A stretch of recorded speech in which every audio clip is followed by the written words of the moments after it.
அசைக்க முடியாத ஆன்மீகத்தின் மீது நம்பிக்கை கொண்ட அன்பு சொந்தங்கள் அனைவருக்கும் நம்மளுடைய வாராகி அம்மன் ராசி பலன் சார்பாக வணக்கம். நல்லது நடந்தாலையும் சரி, கெட்டது நடந்தாலும் சரி, எல்லாத்துக்கும் என் அப்ப ஈசனே துணைன்னு வாழக்கூடிய ரிஷப ராசிக்காரங்களே. சிவ சிவ என்கிறர் தீவினையாளர், சிவ சிவ என்றிட தீவினை மாளும், சிவ சிவ என்றிட தேவரும் ஆவர், சிவ சிவ என்ன சிவகதிதானே. இந்த மந்திரத்தை பார்த்தோம்னா நீண்ட காலமா துன்பம் இருக்கு, கட்டுக்கடங்காத பணப்பிரச்சனை இருக்கு, தீராத நோய் இருக்கு, மனசுல நிம்மதி இல்லை, இப்படி தவிச்சுக்கிட்டு இருக்கக்கூடிய அன்பர்கள் முக்கியமா இந்த மந்திரத்தை 108 முறை ஒரு நாள் நீங்க ஜபிக்கலாங்க. அப்படி முடியாதவங்க ஒவ்வொரு திங்கட்கிழமையும் நீங்க அருகில் இருக்கக்கூடிய சிவபெருமான ஆலயத்துக்கு சென்று அங்க இந்த மந்திரத்தை சொல்லிட்டு வாங்க. உங்களுடைய பிரச்சனைகளுக்கு எல்லாமே கூடிய வரையில அந்த சிவபெருமான் பொறுப்பேற்றுக்கிட்டு தீர்த்து கொடுப்பார். இதை தாண்டி இன்னொரு மந்திரம் சொல்றேன், கேட்டுக்கோங்க. 7 ஜென்மத்து பாவத்தை கூட தீர்க்கக்கூடிய மந்திரம் தாங்க இப்ப நம்ம சொல்ல போறது.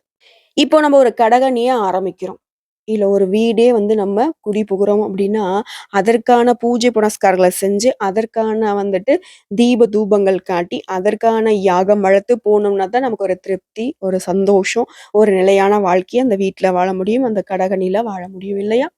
அதே மாதிரி தான் நமக்கான விஷயத்த நம்ம பார்க்கறதுக்கு முன்னாடி நமக்குரிய தெய்வங்களுக்கு அவனுடைய மந்திரத்தை நம்ம ஜபிச்சுட்டு போறப்பதான் கேட்கிறப்பதான் நமக்கு வெளிச்சம் பிறக்கும். இல்லதான் சொல்லுவாங்க இல்லையா, அந்த சரஸ்வதி தேவி இறங்கி வந்தாலும் உனக்கு படிப்பு வராதுடா, அந்த குபேரனா உன் வீட்டுல குடிகொண்டாலையும் உனக்கு கடன் பிரச்சனை தீராதுடான்னு சொல்லுவாங்க இல்லையா, அந்த மாதிரி ஆகிடும்.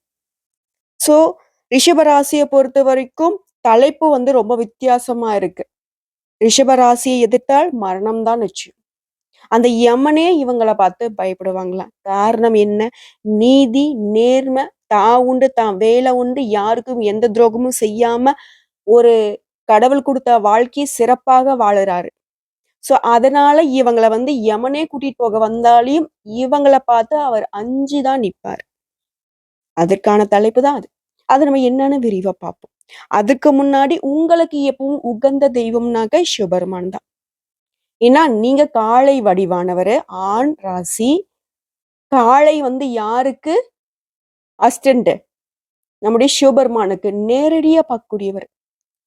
நம்முடைய சக்தி கூட பாத்தீங்கன்னா சிவபெருமான் கிட்ட பேசணும்னாக்க அனுமதி பெறணும். அனுமதியே இல்லாம டைரக்டா சிவபெருமான் கிட்ட போய் பேசக்கூடியவர் நம்மளுடைய நந்தி தேவர் இல்லையா, அவர் தானே காளை வடிவம். சோ இப்ப நம்ம நந்தி தேவருக்கு ரொம்ப பிடிச்சமான சிவபெருமானுடைய நாமத்தை சொல்லி 7 தலைமுறைக்கு செஞ்ச பாவம் என்னவோ தெரியல, என் தலையில விடிஞ்சிருக்கு போல, நான் இவ்வளோ கஷ்டப்பட்டுட்டு இருக்கேன்லாம் ஒரு சிலர் புலம்புவாங்க இல்லையா, அது நமக்கு வேண்டாமே. அந்த 7 தலைமுறை பாவத்தையும் போக்கிக்கூடிய ஒரு மந்திரத்தை நம்ம சொல்லி இந்த வீடியோ பதிவை நம்ம தொடர்ந்து பார்க்கலாம். ஓம் நமக் சிவாய. ஓம் ஸ்ரீ சோமநாதீஸ்வராய நமக. ஓம் ஸ்ரீ மல்லிகார்ஜுனேஸ்வராய நமக. ஓம் ஸ்ரீ மகா காளேஸ்வராய நமக. ஓம் ஸ்ரீ ஓங்கார மலேஸ்வராய நமக. ஓம் ஸ்ரீ வைத்திய பீம சங்கரேஸ்வராய நமக. உங்களால இந்த மந்திர சொல்ல கேட்கறதுக்கே அந்த சிவபெருமானுடைய அருள் உங்களுக்கு பரிபூர்ணமா இருக்குன்னு அர்த்தங்க.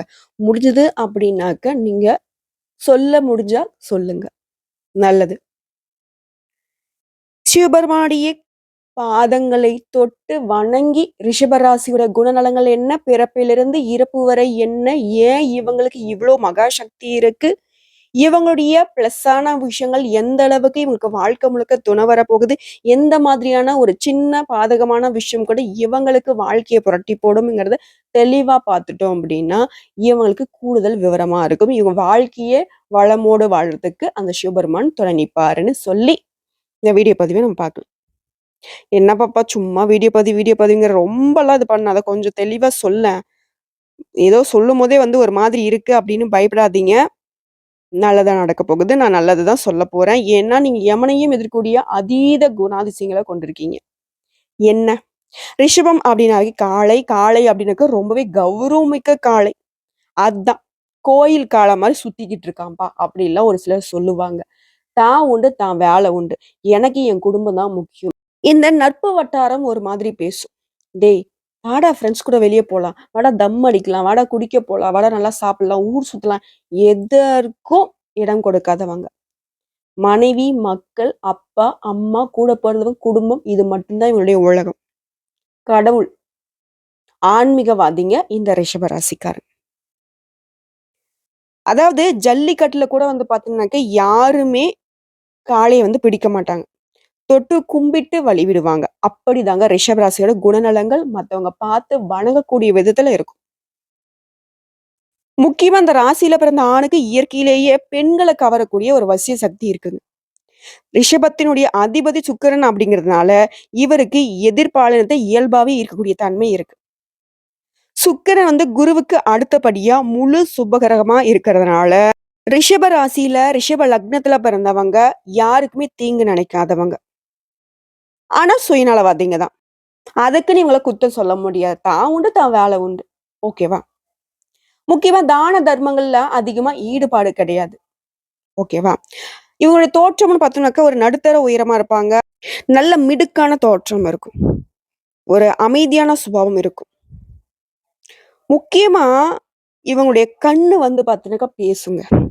மத்த பெண்கள ஈர்க்கிறதுக்கான ஒரு காந்த சக்தி அவங்க கண்ணுல இருக்கும். என்னதான் இவங்களுக்கு எல்லா விதங்களையும் வஷ சக்தி இருந்தாலும், ஒருத்தனுக்கு ஒருத்தி தான். அப்படின்னு வாழக்கூடிய ஒரு உன்னதமான படைப்பு. தான் உண்டு, தான் வேலை உண்டு. வம்பு தும்புக்கு போக மாட்டாங்க. பொது காரியங்கள்ல ஈடுபட்டாலும், தன்னுடைய காரியத்துல கவனமா இருப்பாங்க. ஆரி கூத்தாடினாலும் காரியத்தில் கவனமா இருக்கிறவங்க. அரசியல் இருந்தாலும் சரி, தன்னுடைய குடும்ப மேன்மைக்காக மட்டுமே அதிகமா முக்கியத்துவம் கொடுப்பாங்க. தன்னுடைய மனைவி, தன்னுடைய மக்கள் அப்படிங்கிறது மட்டும் நல்லது. கெட்டது என்ன செஞ்சாலும் சரிங்க, அவங்கள ரொம்ப உசுரா நேசிப்பாங்க. அதிகார போதை மிக்கவர்களாக இருந்தாலும், இவருக்கு கட்டுப்பட்டு, இவரை அன்றாடம் பாராட்டி மகிழ்வோருக்கு மட்டுமே இவங்களால நல்ல ஆதாயம் கிடைக்கும். பெண்கள பொறுத்தவரைக்கும் ரிஷபராசி தாராளமா செலவு செய்வாங்க. மனசுல ஒரு பொண்ண நெனச்சுட்டாங்க அப்டின்னாக்க, அவங்கள வந்துட்டு தன்னுடைய வசமா ஆக்கிக்கிறதுக்கு ரொம்ப பாடுபடுவாங்க. அது வந்துட்டு தன்னுடைய காதல், தன்னுடைய மனைவி இவங்க கிட்ட மட்டும் தான் இருக்கும்.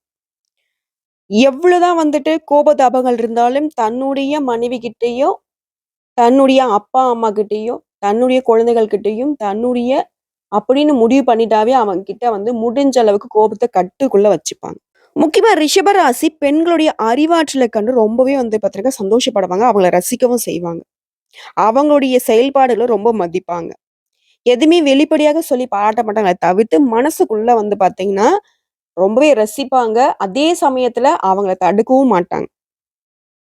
இவங்களுக்கு வந்து பார்த்தீங்கன்னா, நெகட்டிவா பேசுறது அப்படிங்கிறது சுத்தமா புடிக்காது. எந்த ஒரு விஷயமா இருக்கட்டும், அது தோல்வியாவே ஆகப்போகுது அப்படின்னாலயும் சரி, நல்லத பேசணும், நல்லத செய்யணும்.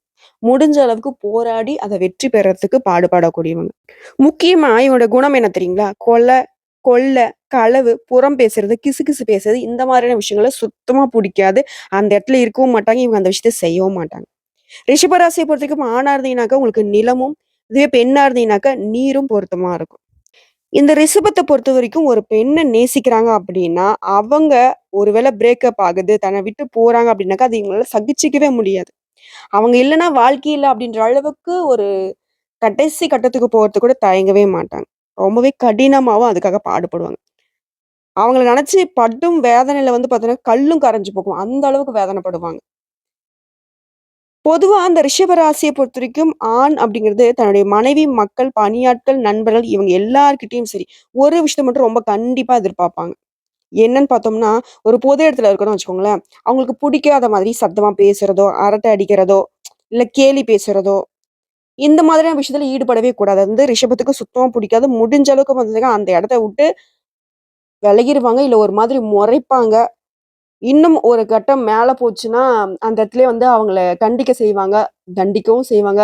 இந்த ஒரு சிலர்லாம் வந்து பார்த்தீங்கன்னாக்கா, அடிச்சு இழுத்துட்டு போறதுலாம் இருக்குல்ல, இதெல்லாம் கூட இவங்க மூர்க்கத்தனமா பண்றதுக்கும் வாய்ப்பு இருக்கு. ஏன்னா, தன்னோடது இப்படிதான் இருக்கணும் அப்படிங்கிற பழைய பஞ்சாங்கத்த கட்டிக்கிட்டு அழுறவங்க அப்படின்னு கூட இந்த ரிஷபராசிய நம்ம சொல்லலாம். அது வந்து தப்பு கிடையாது இல்லையா? அது மட்டும் இல்லாம தனக்கானவங்க வந்து தனியா போகறதுக்கு அனுமதிக்கவும் மாட்டாங்க. அந்த நேரத்துல வந்து ஒரு சந்தேகக்காரனோ, கொடுமைக்காரனோ நினைக்காதீங்க. அது அவங்க மேல இருக்கக்கூடிய அக்கறை. அவங்களுக்காக நான் செய்யணும் அப்படின்னு எல்லா இடத்துலயும் அவங்களுக்காக மட்டுமே வாழக்கூடியவங்க இவங்க. இந்த சாது மிரண்டால் காடு கொள்ளாதுன்னு சொல்லுவாங்க இல்லையா? அது இவங்களுக்கு தாங்க பொருந்தும். அந்த அளவுக்கு தன்னுடைய குடும்பத்து மேல பாசத்தால பிணைக்கப்பட்டவங்க. சுக்கிர பகவானோட ஆதிக்கத்துல பிறந்திருக்கிறதுனால, இவங்க கலை மீது ஆர்வம் அதிகம். ரசனை மிகுதி. இவங்க பெரும்பாலும் ஆடல், பாடல் கலையில ரசிகனாக இருப்பாங்க. சுவையான உணவு சாப்பிடுறதுல ரொம்ப விருப்பமான ஆட்கள் இவங்க. வீர விளையாட்டுகள்ல ஈடுபட மாட்டாங்க. உடலை வருத்தி எந்த ஒரு விஷயத்தையும் செய்யறதுக்கு இவங்க தயாராவே இருக்க மாட்டாங்க. அமைதியா மெலடி, கர்நாடக சங்கீதம், பரதநாட்டியம் இந்த மாரி விஷயத்த ரொம்ப விரும்பி பார்ப்பாங்க. அலட்டிக்காம அமர்ந்து ரசிக்கக்கூடியவங்க. இவங்க ஒரு நல்ல கலா ரசிகன்னு சொல்லலாம். வாழ்க்கையே வந்து பார்த்தீங்கன்னாக்கா, அணுவணுவா ரசிச்சு வாழக்கூடியவங்கன்னே இவங்கள சொல்லலாம். உணவ பார்த்தோம்னா, உண்ணும் உணவுல கூட கலர் கலரா சாப்பிடணும்னு நினைப்பாங்க. முக்கியமா மஞ்சள் நிற மாம்பழம், ஆரஞ்சு கலர்ல கமலாப்பழம், செவ்வாழை, கேரட்டு, பீன்ஸு, பீட்ரூட், பாதாம் அல்வா, பொன்னிறத்துல மெதுவடை, சர்க்கரை பொங்கல், வெண்பொங்கல் இந்த மாதிரி காஸ்ட்லியான, ரிச்சான உணவுகளை விரும்பி சாப்பிடுவாங்க. அது வந்து அழகா பரிமாறப்பட்டு ரசனையோட இருக்குது அப்படின்னாக்கா, அப்படியே அழகா உக்காந்து சாப்பிட்டுட்டு இருப்பாங்க. கடக் முடக்கு அப்படின்ட்டு இந்த பல்ல உடைச்சுக்கிட்டு சாப்பிடுறதெல்லாம் சுத்தமா புடிக்காது. தொட்டு எடுக்கிறதுக்கு வந்து மெதுவா இருக்கணும். நாக்குல பட்ட உடனே வந்து பாத்தீங்கன்னா சுவையா இருக்கணும். அப்படியே அவங்கள பார்த்தீங்க அப்படின்னா, அவங்க சாப்பிடுறத பார்க்குறப்போ நமக்கு இன்னும் வந்துட்டு டெம்ப்ட் ஆகும். அந்த அளவுக்கு ரசிச்சு, ருசிச்சு சாப்பிடக்கூடியவங்க. என்னடா இந்த பொண்ணு வந்துட்டு மெனு சொல்லுதுன்னு நெனச்சிராதீங்க. ஏன்னா, அந்த அளவுக்கு இவங்களுக்கு விருப்பம். ரிஷபராசிய பொறுத்தவரைக்கும் சாப்பாட்டு பிரியர்கள். அதே மாரி சாப்பாட்ட வீணடிக்க மாட்டாங்க. இலையில ஒரு பருக்க சாதம் மிச்சம் இருக்காது. ஒரு அரிசியிலயும் என்னோட பேர் எழுதியிருக்கு. அது என்னோட இலைக்கு வந்துருச்சு அப்படின்னா, அந்த இலையில இருக்கக்கூடிய சாதத்த நான் மிச்சம் மீதி இல்லாம சாப்பிட்டு முடிக்கணும்னு நெனைக்கிறவங்க. முக்கியமா இவங்க கூட நீங்க சாப்பாடு சாப்பிட போறீங்க அப்படின்னா, நீங்களே கலா ரசிகனா மாறிடுவீங்க. அந்த அளவுக்கு உங்கள வந்து இத சாப்பிடு, அத சாப்பிடுன்னு சொல்லிட்டு நல்ல மனசுக்கு திருப்தியா சாப்பிட வச்சு கூட்டிட்டு வருவாங்க. தொழில பொறுத்தவரைக்கும் ரிஷப ராசிக்காரங்க சின்ன வயசுலேருந்தே குடும்ப பொறுப்ப வந்து சுமக்க ஆரம்பிச்சுருவாங்க. இதனாலே வந்து பார்த்தீங்கன்னாக்கா, இவங்க தாயாரும் சரி, சகோதரரும் சரி, இவங்கள வந்து ரொம்ப மரியாதையா நடத்துவாங்க. சின்ன அளவிலே தொழில் ஆரம்பிச்சாலும் சரி, நேர்மையா தொழில் செய்றதுனாலயே பணத்துக்காக தரம் குறைந்த பொருட்கள விற்க மாட்டாங்க. பெரும்பாலும் கமிஷன் ஏஜென்ட், ரியல் எஸ்டேட்டு, இந்த நகை அடக்கடை, ஜவுளி கடை, ஷேர் புரோக்கு, ஃபைனான்ஸு இந்த மாதிரி தொழில்களே இவங்களுக்கு அமையுங்க. சுக்கிரன் நவரத்தினம் மற்றும் ஜவுளிகளுக்கு அதிபதியா இருக்கிறதுனால, மார்க்கெட்டிங்கு, சேல்ஸ் சிறப்பு போன்ற அலைச்சலும், வளவளன்னு பேசும் வேலைக்கும் இவங்க வந்துட்டு செல்லவே மாட்டாங்க. எப்பவுமே இவங்க கிட்ட வந்து பணம் அப்படிங்கிறது இருந்துகிட்டே இருக்குங்க. பணத்த வந்து எண்ணிக்கிட்டே இருக்கிறது தான் இவங்களுக்கு வேலையாவே இருக்கும் பெரும்பாலும். உட்கார்ந்த இடத்துல இருந்தே நல்ல லாபம் சம்பாதிக்கக்கூடிய ஒரு அமைப்பு இவங்களுக்கு இருக்கு. தான் உட்காரக்கூடிய அளவுக்கு ஒரு பெரிய வசதியான இருக்கை செஞ்சு, அதுல சொகுசு பார்க்கக்கூடியவங்க இவங்களா இருப்பாங்க. அங்கிருந்தபடியே வேலை செய்தும் பணம் பார்க்கக்கூடியவங்க. மெல்ல மெல்ல தொழில்ல முன்னேறியும் வருவாங்க. இவருடைய வளர்ச்சி அப்படிங்கிறது ஸ்டெடியா இருக்கும். ஏன்னா இவங்க நேர்மையான தொழில் செய்றவங்க இல்லையா? இதனால. நிதானமா யோசிச்சு செயல்படுறதுனால எல்லா இடங்கள்லயும் வெற்றி உண்டு. ஆடம்பரம்னு பார்த்தோம்னாக்கா, வீட்டு தேவையான பொருட்கள வந்துட்டு செலக்ட் பண்ணி வாங்குவாங்க. அதாவது பார்க்கிறவங்க யோசிக்கணும். இந்த பொருள் இவ்ளோ அழகா இருக்கே! எங்க வாங்கியிருப்பான்? அதுவும் இவ்ளோ இதோட ரேட்ட கேட்டாக்கா, அவங்களுக்கு தல சுத்துற அளவுக்கு இருக்கணும். அப்படிங்கிறத வாங்குன அதாவது வச்சா குடுமி, அடிச்சா மொட்டைன்ற அளவுக்கு இல்லாம கூட இருக்கட்டும். பட் நான் வாங்குறேன் அப்படின்னாக்கா, அதுக்காக நான் கொஞ்சம் காலம் எடுத்துக்கிட்டாலும் பரவால்ல. கொஞ்சம் அதிகமான பணம் போட்டு மத்தவங்க வியந்து போறக்கூடிய அளவுக்கு என்னோட வீடு இருக்கணும்ன்ற ஆடம்பர செலவு செய்றதுக்கும் தயங்க மாட்டாங்க. அது ஒண்ணும் பெருசா தப்பு கிடையாது இல்லையா? அன்பு அரவணைப்புன்னு பார்த்தோம்னாக்க, தந்தையாக பெற்றவர்கள் பாக்கியசாலிங்க. இவங்க தன்னோட குடும்பத்த வந்து தன்னோட பிள்ளைகளுடைய அரவணைப்புல ரொம்பவே வந்து இவங்களுக்கு நிகர் யாரையுமே பார்க்க முடியாது. அன்பு காட்டுறதுலயும் சரி, அவங்க கிட்ட அன்பா நடந்துக்கிறதுலயும் சரி, கடவுளுக்கு நிகர்னே சொல்லலாம். ரிஷபராசிகள்லயும் வந்துட்டு அன்புல வெற்றி கொள்றதுக்கு யாருமே பொறக்கலைங்க. முக்கியமா தன்னோட பிள்ளைகளுக்கு நல்ல வழிகாட்டியா இருப்பாங்க. அவங்களுக்குன்னு ஒரு தடத்த அமைச்சு, அதுல பூ போட்டு அவங்கள வந்து வழி நடத்துவாங்க. நல்ல இடத்துல அவங்கள அமர்த்தணுங்கிறதுல ரொம்ப கடுமையா உழைக்கக்கூடியவங்க. அதற்காக நெறைய நல்ல நல்ல தகவல்கள வந்து தேர்ந்தெடுப்பாங்க. படிப்பு விஷயத்துல, தொழில் விஷயத்துல அவங்களுக்குன்னு சொல்லிட்டு பார்த்து பார்த்து ஒவ்வொரு விஷயத்தையும் செஞ்சுக்கிட்டே இருப்பாங்க. அது மத்த ராசிகள்லாம் குழந்தைகள பார்த்துக்கிறதுல அப்டின்னா, அப்படி கிடையாது. ரிஷப ராசி ஓவர் டியூட்டின்னே சொல்லலாம். 100க்கு 200% தன்னோட குழந்தைக்காக வாழ்க்கைய வந்து அர்ப்பணிச்சு வாழக்கூடியவங்க. இவருடைய வாக்கு வன்மன்னு பார்த்தோம்னாக்க, யாருக்காகவும், எதுக்காகவும் வளைஞ்சு கொடுத்து பேசுறது இவங்களுக்கு கிடையாது. நாசுக்காகவும் எடுத்து சொல்ல மாட்டாங்க. வாழைப்பழத்துல ஊசி ஏத்துறது மாரியும் பேசுறதுக்கு இவங்களுக்கு தெரியாது. இதயத்துல ஊசி ஏத்துற மாரி சுருக்குன்னு தான் இவங்களுடைய வார்த்தைகள் இருக்கும். ஏன்னா, இவங்க நேர்மையா இருக்கிறதுனால என்னவோ தெரியல, ஒரு சில இடங்கள்ல இவங்கள மத்தவங்க பகையாளியா பார்ப்பாங்க. "அப்பா! என்ன கேள்விடா! இவன் கேட்கிற கேள்விக்கு நாக்க புடுங்கிட்டு செத்துடலாம் போல" அப்படின்னு சொல்லுவாங்க இல்லையா? அந்த மாதிரி பேசக்கூடியவங்க தான் ரிஷபராசி. தப்புன்னு பட்டுச்சுனாக்க அப்படிதான். ஒரே வெட்டு, துண்டு 2 இதுதான் இவங்களுடைய பேச்சாவே இருக்கும். சூதுவாது கிடையாது. எதையும் மறைச்சு பேச மாட்டாங்க. நல்லவங்களுக்கும் நல்லவங்க, கெட்டவங்களுக்கும் நல்லவங்க தான் இவங்க. அவங்களால என்ன நமக்கு கிடைக்கும்? அவங்க கிட்ட நம்ம வந்து சைன் அடிக்கலாம் அந்த ஒரு பேச்சுக்கு இடமே கிடையாது. எல்லாமே டைரக்ட் டீலிங் தான். ரிஷப ராசிகள பொறுத்தவரைக்கும் அதிகார ஆசை காரணமா சில சமயங்கள்ல சட்டுன்னு ஆள் மாறுவாங்களே தவிர்த்து, அதாவது ஆள் மாறுதுன்னா என்ன கொஞ்சம் சோம்பேறித்தனமா இருப்பாங்களே தவிர்த்து, எந்த ஒரு விஷயத்திலயும் யாருக்காகவும் பரிஞ்சு பேச மாட்டாங்க. பணம் இருக்கணும், செல்வாக்கு இருக்கணும். இந்த மாரியான இடங்கள்ல, முக்கியமா அதிகாரம் இருக்கக்கூடிய இடங்கள்ல தான் இருக்கணும்னு நினைக்கக்கூடியவங்க. தியாகம், சேவை அப்படின்னு சொல்லிக்கிட்டு, அதாவது தனக்கு லாபம் இல்லாத எந்த ஒரு வேலையும் இவங்க செய்ய மாட்டாங்க. தனக்கும், தன்னை சேர்ந்தவங்களுக்கும் பலன் தரக்கூடிய முடிவுகளையே இவங்க எப்பவுமே எடுப்பாங்க. முக்கியமா சிலருக்கு கடவுள் நம்பிக்கை இருக்காது. இந்த ராசியை சேர்ந்தவங்களுக்கு. எல்லாமே நம்ம உழைப்பால மட்டும் தான் நடக்குதுங்கிறதுல ரொம்பவே நம்பிக்கை கொண்டவங்க. அதிர்ஷ்டம் பார்க்கறது, இந்த சகுனம் பார்க்கறது, சென்டிமென்ட் இந்த மாதிரியான விஷயங்கள்ல ஆழமான நம்பிக்கை இருந்தாலும், இவங்களுக்கு ஒரு சில இடங்கள்ல கடவுள் நம்பிக்கை இல்லாம தான் இருப்பாங்க. ஆனாலும் இவங்கள வந்துட்டு ஒரு கோயில் காளைன்னே சொல்லலாம். இவங்க முக்கியமா குடும்பத்துக்கு குபேரன்ங்க. எல்லா விதங்கள்லயும் குடும்பத்துடைய நன்மைக்காக மட்டுமே தன்னோட வாழ்க்கையை அர்ப்பணிச்சு வாழக்கூடியவங்க. முக்கியமா இந்த ரிஷப ராசிய பொறுத்தவரைக்கும் திருமணம் செஞ்சிருக்கீங்க, இல்ல காதலிக்கிறீங்க அப்படின்னாக்கா, அவங்க உங்களுக்கு அமைதியான ஒரு வாழ்க்கையும், அதிக அளவு காதலையும் தந்து, உங்கள வந்துட்டு ஒரு ராணி பாத்துக்கிற மாரி பாத்துப்பாங்க. அதுவே பெண்கள நேசிக்கிறீங்க அப்படின்னாக்கா, ரிஷபராசி இந்த பெண்கள் தன்னுடைய கணவர ராஜா மாரி வச்சுப்பாங்க. முடிஞ்ச அளவுக்கு மத்தவங்க ஆச்சரியப்படக்கூடிய அளவுக்கு அன்புல திளைக்க வைப்பாங்க. ரிஷபராசிய விட்டு எப்பவுமே விலகாம ஒரு கூட்டம் சுத்திக்கிட்டு இருக்கிறதுக்கு காரணம் இவங்களுடைய குணாதிசயம். ரொம்ப அன்பான பேச்சு, கனிவான பேச்சு, ரொம்ப கேரிங்கான பெர்சன்ஸ் அப்படின்றதுனால. அது வந்து நட்பு வட்டமாவே இருந்தாலும் சரி. ஒரு முறை இவங்க கிட்ட பேசினாங்க அப்படின்னாக்கா, அப்படியே வசமாயிடுவாங்க. எங்க போனாலும் இவங்கள வந்து தேடிக்கிட்டே இருக்கக்கூடிய அளவுக்கு, முன்னிலைப்படுத்தக்கூடிய அளவுக்கு இவனுடைய குணாதிசயங்கள் வைரம் மாதிரி மின்னிக்கிட்டே இருக்கும். இவனோட பேச்சு, அப்பப்பா! எவ்ளோ கனிவா இருக்குது. தேன் சொட்டுற மாரி பேசுறாங்கப்பா. ஒருத்தங்கள கிண்டல் பண்றாங்க. அந்த இடத்துல வந்து ஒரு நகைச்சுவை உணர்வ தூண்டணும் கூடாக மத்தவங்க மனசு புண்படாம பேசக்கூடியவங்க. இவங்கள பிடிக்காதுன்னு சொல்றதுக்கு யாருக்குமே மனசு வராது. அப்படி இவங்கள பிடிக்கலன்னு சொல்றாங்கன்னாக்க, ரிஷப ராசிக்காரங்களுடைய குணாதிசயங்களால இவங்களுக்கு பொறாமன்னு சொல்லலாம். ஸோ எல்லா விதங்கள்லயும் நல்லத நெனச்சுக்கிட்டு, நல்லத செஞ்சுக்கிட்டு, நல்லவராவே வாழக்கூடிய ரிஷப ராசிக்கு உங்களுடைய குணாதிசயங்கள் இப்படிதான் இருக்கு. எந்த இடங்கள்லயும் நீங்க தரம் தாழ்ந்து போகவே மாட்டீங்க.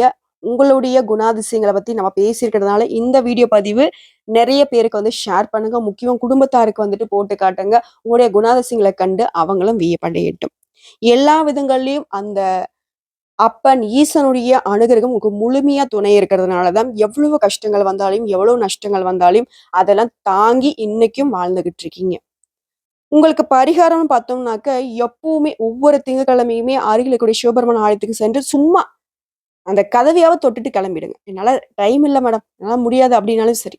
இல்ல என்னால கோயிலுக்கே போக முடியாதுன்னு நினைச்சீங்கன்னா கூட சரி. சிவ சிவான்னு சொல்லுங்க. உங்களுடைய ஃபோன்ல அவருடைய ஃபோட்டோஸ் வச்சுட்டு அடிக்கடி பார்க்கக்கூடிய அளவுக்கு வச்சுக்கோங்க. எப்பலாம் முடியுதோ, அப்பலாம் அவர போயிட்டு பார்த்துட்டு வாங்க. வில்லும் மாலை சாற்றி வழிபாடு செய்யுங்க. சகலமும் சௌபாக்கியமா மாறும். சகல விஷயங்களும் உங்களுக்கு நன்மைகள் நடக்கும். கடன் பிரச்சனை தீரும். உங்களுடைய கஷ்டங்கள் மாறும். கண்ணீர் இல்லாம போகும். உங்கள வேணான்னு ஒதுக்குனவங்க விரும்பி வருவாங்க. நீங்க மத்தவங்களுக்கு ஆலோசனை சொல்லி, அவங்க உங்க பேச்சை கேட்டு நடக்கக்கூடிய ஒரு உயர்ந்த நிலைக்கு உங்க வாழ்க்கை மாறும்னு சொல்லி, இந்த வீடியோ பதிவு இதோட முடிச்சுக்கிறோங்க. இந்த வீடியோ பதிவு உங்களுக்கு பிடிச்சதுனாக்க, நம்ம வீடியோக்கு ஒரு லைக் பண்ணுங்க. மறக்காம நம்மளுடைய வாராகி அம்மன் ராசி பலன் சேனல சப்ஸ்கிரைப் பண்ணி, பக்கத்துல இருக்க பெல் ஐகானை கிளிக் பண்ணி வச்சுக்கோங்க. மேலும் பிடிச்சது அப்படின்னாக்கா, ஃப்ரெண்ட்ஸ் அண்ட் ஃபேமிலிக்கு ஷேர் பண்ணுங்க. இதை தாண்டி ஏதாவது தகவல்கள் தேவைப்பட்டுச்சுன்னா கமெண்ட் பாக்ஸ்ல பதிவிடுங்க. உடனடியாக பதில் தெரிவிக்கப்படும். நல்லதே நடக்கும்.